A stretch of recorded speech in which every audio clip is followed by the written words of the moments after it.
cơ bịa đuê nào dường ai ông cho nghe bắt hong ai tê anh buồn hơn đi ở đây yêu anh ai ông hong à sắp hia hơi dần phần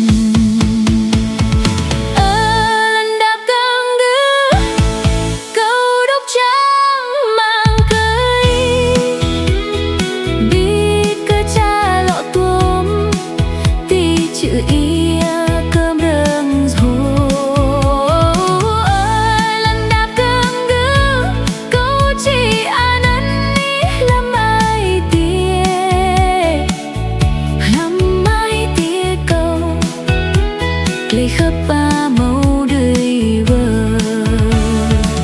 ami bạ cơ ayong cơ yo bút yang buồn ayong sẽ cơ prong thì lần đa cơ ngư khắp hơi yang ami rong ba ayong hong a sắp ấy rây a đua nề đừng mà hong nghe cơ năng em nghe bằng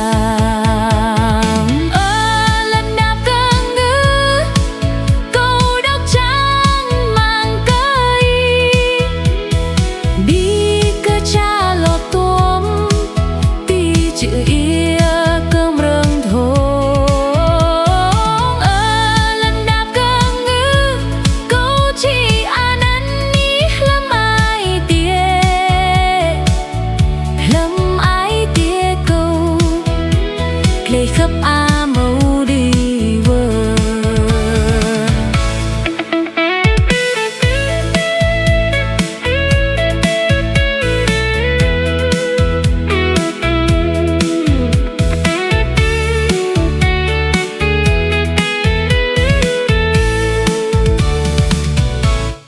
làm ai ông đuôi nào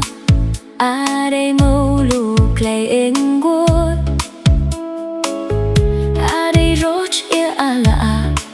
lặng ai ông cơ biện đuê nào giống ai ông chua nghe bắt hong ngày tia anh buồn hơn đi ai đây yêu anh ai ông hong à sắp hia hơi dần